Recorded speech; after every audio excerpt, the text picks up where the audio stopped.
मुलाकात करने आया और लाहौल स्पीति के बारे में अब मैं कई बार आ चुका हूँ और कई बार और आता रहूँगा, लेकिन पहली बार मुख्यमंत्री बनने के बाद 75 साल में हिमाचल दिवस कहीं मनाया गया तो स्पीति थी। मैं 3 दिन वहाँ रुका और मैंने 1 मई 15 अप्रैल को ये घोषणा की कि 1 मई 2023 से स्पीति की जितनी भी महिलाएं हैं, हमारी नंदीज है, भिक्षुएं थी, उनको 1500 रुपया मिलेगा। और उसके बाद मैं आपके क्षेत्र में आया, आपके स्थानीय विधायक मेरे साथ आए, बड़ी प्यारी प्यारी बातें कर रहे थे। मैंने बोला बहुत अच्छी बात है। लता ठाकुर जी के बेटे थे, उनके पिताजी भी कांग्रेस के निहाल सिंह जी बेटे थे। और बातें करने के साथ जब हमने देखा कि हवा का दबाव ज्यादा है तो हमने धनीराम शांडिल जी को वहीं उतार दिया बंजार में और कहा कि आप मेरे साथ चलिए। मैंने उनको कहा कि मैंने लाहौल में एक कार्यक्रम करना है, विधानसभा का 70 था। वो टाल ही रहे थे कि अभी नहीं आओ, कभी नहीं आओ। मैंने बोला वहाँ मैंने लाहौल की जो महिलाएं हैं उनको भी 1500 रुपये के हिसाब से जो हमारी गिनती थी वो देनी थी। 20 रुपये किलो खरीदेगी, भैंस का दूध 65 रुपये खरीदेगी। ऐसी बहुत सी योजनाएं हैं। सभी योजनाओं को हम अमली जामा पहनाने में लगे हुए थे। तो पता लगा कि 28 को आपके विधायक हेलीकॉप्टर से आ रहे हैं विधानसभा से उठकर, अनाडेल पहुंच गए। अब रवि ठाकुर जी अनाडेल पहुंच गए। हमने सोचा चलो अब बजट में हमारे समर्थन में वोट डालेंगे, जो आम लोगों का, गरीब लोगों का बजट था। और दूसरा बजट है, 14 महीने की हमारी सरकार है। उड़कर 6 के 6 बिके हुए विधायक आए। फिर उसके बाद एक अटेंडेंस लगाने का रजिस्टर होता है जो विधानसभा में आते हैं। ये मैं इसलिए समझाना चाहता हूं, उन्होंने अटेंडेंस भी लगाई और जब बजट प्रस्तुत हो रहा था 6 के 6 विधायक वहां अनाडेल से दोबारा उड़ गए। हमने बोला उड़ के फिर वो चंडीगढ़ पहुंच गए। पता लगा कि रवि ठाकुर जी बोल रहे थे मुझे तो अकेला हेलीकॉप्टर चाहिए। अब उन्होंने बोला अकेला दे देंगे और उनके साथ भी उड़े। खोजबीन जारी है। लगता है 15 करोड़ रुपए से अधिक के पैसे उन्होंने लिए।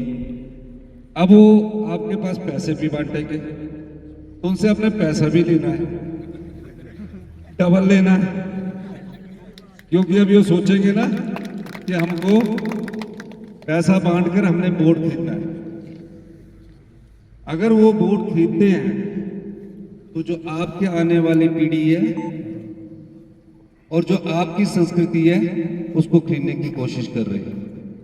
उनके दिल में एक ही बात रहेगी कि मुझे तो पैसा कमाना है विधायक बनकर। तो आपको पैसा कमाने वाला विधायक चाहिए कि सेवा करने वाला विधायक चाहिए?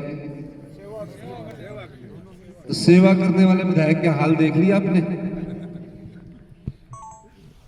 और एक और, कभी भी स्पीति के लिए नहीं आए, लाहौल के लिए नहीं आए, उदयपुर के लिए नहीं आए। मैंने खुद अत्यधिक बजट यहां दिया है और मैं अभी और भी दूंगा और जगह भी आऊंगा। आप पहला जिला बने हिमाचल प्रदेश का जहां सभी महिलाओं को हम 1500 रुपए की आर्थिक सहायता दे रहे हैं। जो बेटी 18 साल की उम्र पार कर चुकी होगी, गरीब परिवार से होगी, उसके जीवन भर तक हम उसको 1500 रुपया देंगे और साल का 18,000 रुपया देंगे। साल का 18,000 रुपया उस बेटी के अकाउंट में जाएगा। बच्चों के लिए अच्छी शिक्षा हो, इंग्लिश मीडियम हमने स्टार्ट कर दिया ताकि हमारे बच्चे पूरे हिंदुस्तान का प्रतिनिधित्व करें। और लाहौल स्पीति की संस्कृति तो कभी भी अपने ईमान को बेचने की नहीं रही, पर यहां आपके विधायक ने अपना ईमान भी बेचा और जिस धर्म ने ईमान ना बेचने की कसम खाती उस धर्म को भी बेचा। यानी कि अपने आप तो वो चोला ओढ़ लेते हैं ईमानदारी का और फिर राजनीतिक मंडी के बाजार में अपने आप को बेचते हैं। ऐसे विधायक को दोबारा चुनकर नहीं भेजना। ये कांग्रेस बीजेपी की बात नहीं है, ये बात उस लोकतंत्र की है जिसके वोट के माध्यम से हम लोग विधायक बनते हैं। और जो पार्टी जनता की भावनाओं का सौदा करती है, आपकी भावनाएं होती है जब आप वोट डालने जाते हैं, सवेरे लाइन पर लगते हैं, और उसके बाद अपने आप को सत्ता की कुर्सी हटाने के लिए जो पार्टी इन विधायकों की खरीद करती है, उस पार्टी को भी आपने सबक सिखाना है। विधानसभा के चुनाव भी साथ हो रहे हैं, लोकसभा के भी चुनाव हो रहे हैं। लोकसभा से हमारे प्रत्याशी विक्रमादित्य सिंह जी है, विधानसभा से मैं सभी लोगों से बात करके जिसके पास हाथ का चुनाव होगा उसके पक्ष में आप लोगों ने वोट डालना है। ये लड़ाई मेरी नहीं है। अगर मैं बोलूं कि मेरी कुर्सी के लिए, मैं अपनी कुर्सी के लिए कभी लड़ाई नहीं लड़ता। मैं तो 30-35 साल से कांग्रेस पार्टी में संघर्ष की राजनीति से आगे बढ़ा हूं, 20-22 साल से विधायक हूं। ये लड़ाई उस वोट को बचाने के लिए है जिस वोट के माध्यम से भारतीय जनता पार्टी अपनी सत्ता की कुर्सी को हथियाना चाहती है। मेरी लड़ाई खनन माफिया के खिलाफ है, मेरी लड़ाई भू माफिया के खिलाफ है, मेरी लड़ाई नशाखोरी के खिलाफ है। जो नशे के सौदागर हिमाचल प्रदेश में कोई ना कोई चोला पहनकर नशाखोरी की दुकान चलाए हुए, उनके खिलाफ लड़ना है। खनन माफिया के खिलाफ लड़ना है। बड़े बड़े जमीनों के मालिक एकदम बन जाते हैं, उनके खिलाफ लड़ना है। भ्रष्टाचार के खिलाफ लड़ना है। उस लड़ाई में तभी हम सफल हो सकते हैं अगर आम जनता, आप जनता हमारा साथ है। हमारी लड़ाई धनबल के खिलाफ भी है। हमारे पास पैसा नहीं है ज्यादा, लेकिन हमारे पास जनता का बल ज्यादा है। अगर आप लोगों का सहयोग रहेगा तो हम इस लड़ाई को अंजाम तक पहुंचाएंगे। हमारा उद्देश्य 2027 तक हिमाचल को आत्मनिर्भर बनाना है और 2032 तक 16 महीने में सिर्फ एक ही विधानसभा क्षेत्र ऐसा है जहां मैं तीसरी बार आ रहा हूं। और 4 महीने तो आपदा रही, 2 महीने में भी थोड़ा बीमार रहा, लेकिन मेरे मन में हमेशा लाहौल स्पीति की नौर जो भी हमारे ट्रैवल क्षेत्र है उनके लिए अपना एक अहम जगह है। अब जाने के बाद जब मैं यहाँ से गया तो मेरे साथ हेलीकॉप्टर में फोटो भी खिंचवाई, पहाड़ों की सुंदर सुंदर फोटो भी ली, और अगले दिन डिनर था 26 फरवरी को। डिनर भी खाया, बड़े आराम से खाया। 27 की सुबह राज्यसभा के वोट डलने थे। राज्यसभा की जब वोट डलने थे तो हमको था कि कांग्रेस पार्टी के चुनाव चिन्ह पर वो जीत कर आए, हाथ के निशान से जीते वो। और हाथ के निशान पर जब जीत कर आए हैं तो कांग्रेस पार्टी को वोट डालेंगे। विधायक दल की भी बैठक हुई और सुबह पता लगा कि उन्होंने बीजेपी को वोट डाल दिया, बीजेपी के प्रत्याशी को वोट डाल दिया। और अभी ग्यालसन जी बता रहे थे कि शाम को मुझे फोन किया 27 को कि मैंने तो बीजेपी को वोट डाल दिया। ग्यालसन जी ने क्या कि आपने बिल्कुल गलत किया, यही कह रहे थे। वोट डाला। जब राज्यसभा की वोटिंग होती है उसमें कोई डिस्क्वालीफाई नहीं हो सकता, उसमें वोट डालने का अधिकार होता है। वोट डालने के बाद खाना भी नहीं खाया वहां विधानसभा में और सीधे पंचकुला चले गए, हरियाणा गवर्नमेंट के अंडर चले गए। अब हम सोच रहे थे कि अगले दिन बजट था जिसमें आपके लिए हम योजनाएं लेके आए थे। उन योजनाओं में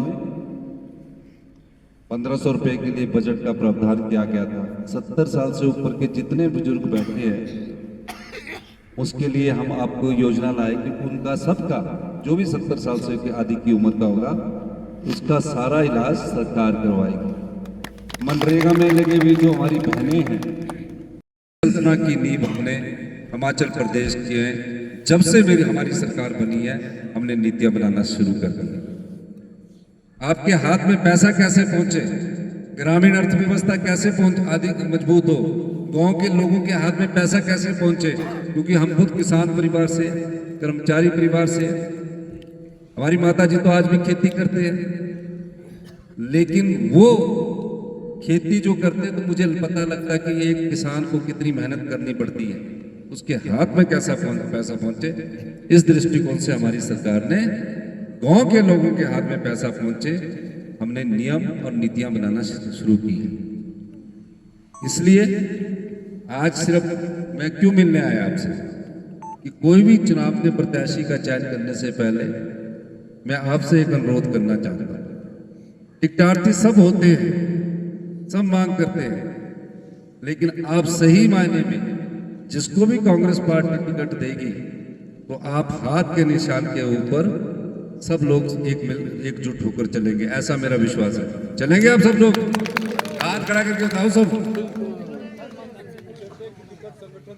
और मैं ये भी चाहूंगा कि जो भ्रष्टाचार के खिलाफ हमारा आंदोलन है, जो ये बिकाऊ विधायक आपके यहाँ से आपका 75 साल में नाम काला करके गया है, जो काला धब्बा इस रवि ठाकुर ने लाहौल स्पीति के लोगों, लाहौल स्पीति की संस्कृति पर लगाया है, उसको सबक सिखाने का समय है।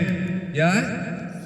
उसको सबक सिखाने का समय है। और ये समय 1 जून को जब वोट डालने जाएंगे तो वोट के माध्यम से आपने उनको सबक सिखाना है।